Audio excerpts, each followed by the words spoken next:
Are you defined by circumstance or by who you are on the inside? By the standards that you set and keep? A lot of the times I find that people fail, that they reach a point where no matter how big the goal, no matter how big the desire, no matter how big the vision, how important it was, how valuable it was, at some point, they reach a point where the circumstances are too big. Or maybe even not big at all, just accumulative. Now they reach a point where circumstantial things override that ongoing desire. That who they are in this moment, the feelings, the desires, the wants, the needs, will conquer who they are in here, or who they want to be in here is a more accurate description. They keep pushing forward towards this thing. And they say, I'm going to be disciplined, I'm going to be devoted, I'm going to be driven, I'm going to do these things, I'm going to rebuild, the physique, I'm going to lock in, I'm going to do these things. We saw at the start of the year all these things on the great lock-in and who they would be from the great lock-in. And yet you get 3 months in, now 6 months in, and like that, it's all disappeared. It comes back to that one that I talk about quite frequently, and yet it's the hardest and concept to grasp and the most overlooked one. That nothing will change for as long as you are the same person in here. For as long as you are the same man inside,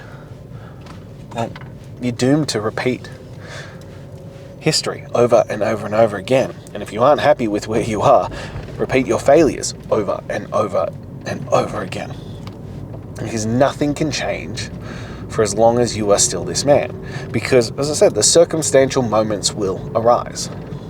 Now, one of the simplest ways, one of the simplest tools that I can give people to start redefining who you are and stop letting circumstance dictate what you do is wake up at the same time every single day.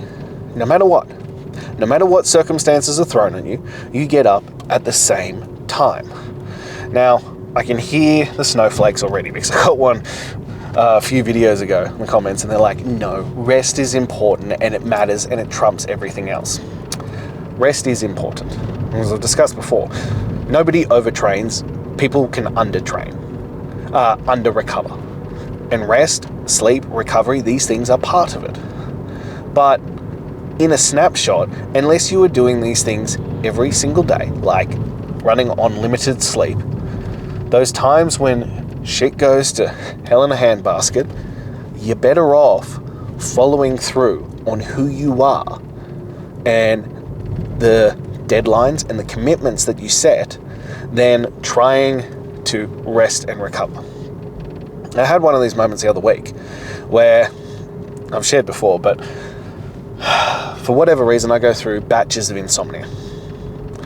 And so often between like 1 and 3 a.m. I am wide fucking awake. And I will admit, depending on how much recovery I've had previously, if I'm already a little bit run down, I'm already a little bit tired, will determine what comes next. When I wake up at those times, will I go do something productive? Will I read a book? Will I try and do some meditations? These kinds of things. Or will I go binge watch some TV? Now, I will admit that I am in the latter stage at the moment. I was a bit run down already.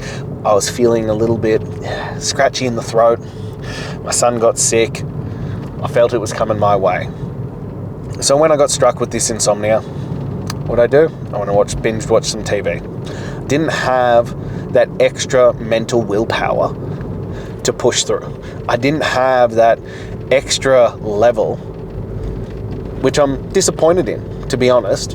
And it's something that I'm reflecting on and I'm working on, but I didn't have the extra willpower to go utilize that time for something beneficial, to utilize it as work, knowledge, even just audiobooks or meditation or things like this.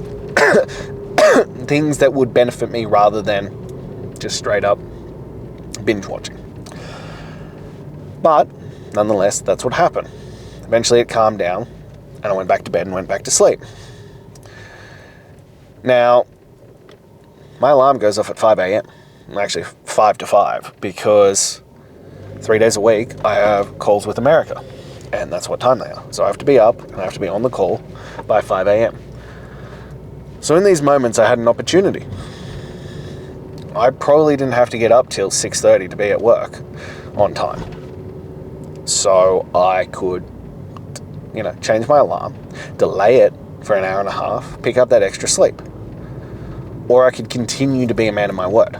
Or I could continue to follow through. I could continue to maintain those things. That I wouldn't let circumstantial evidence change who I want to be in here. Because it's really easy to let the circumstances change you. It's really easy to let the feelings and emotions ride you.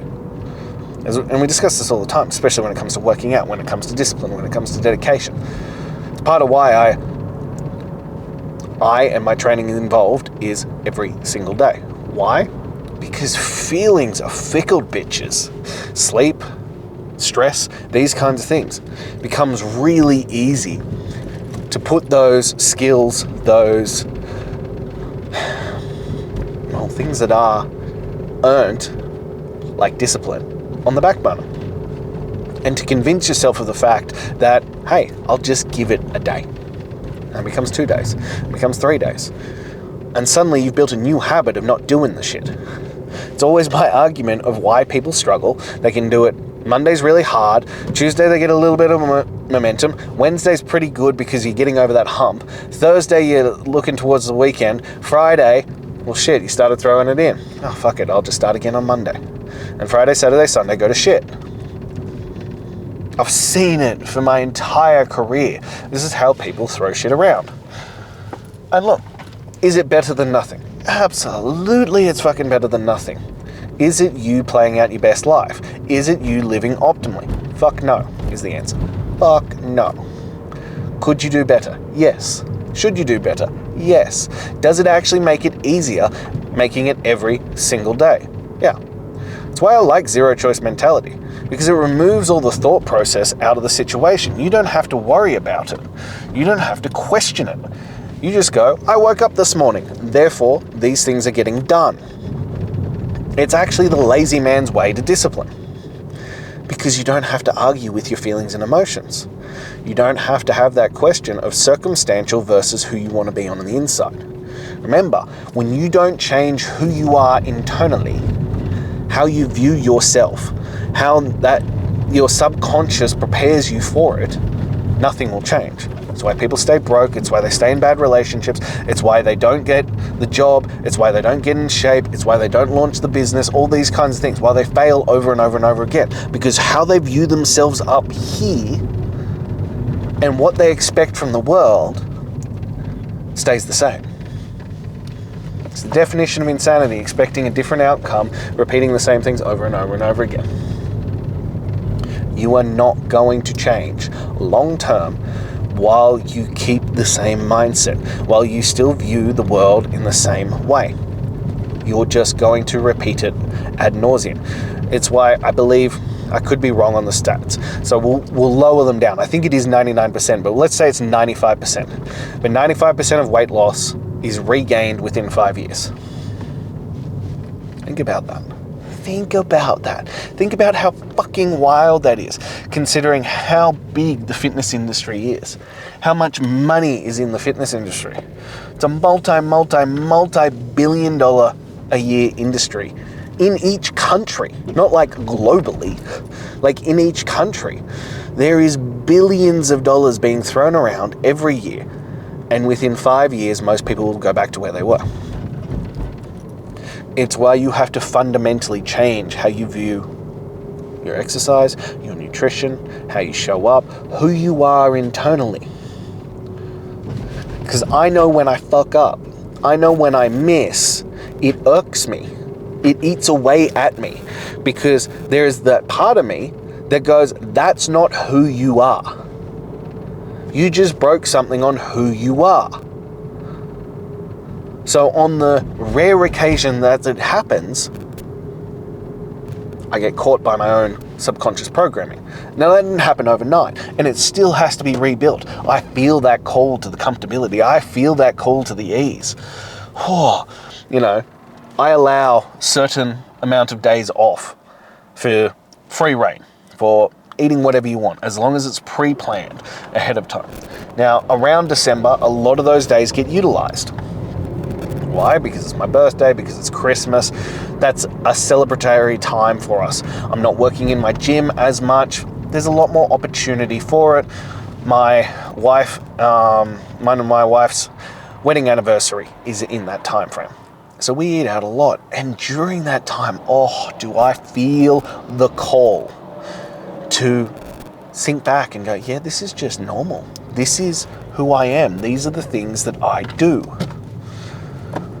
Because, well, we like it. Like, I get why people want to live that life. It's fun, it's easy, it's comfortable, it's enjoyable in the moment. But the consequences long term aren't worth it. The flow-on effect isn't worth it. It's not what I want to live, it's not the life I want to lead.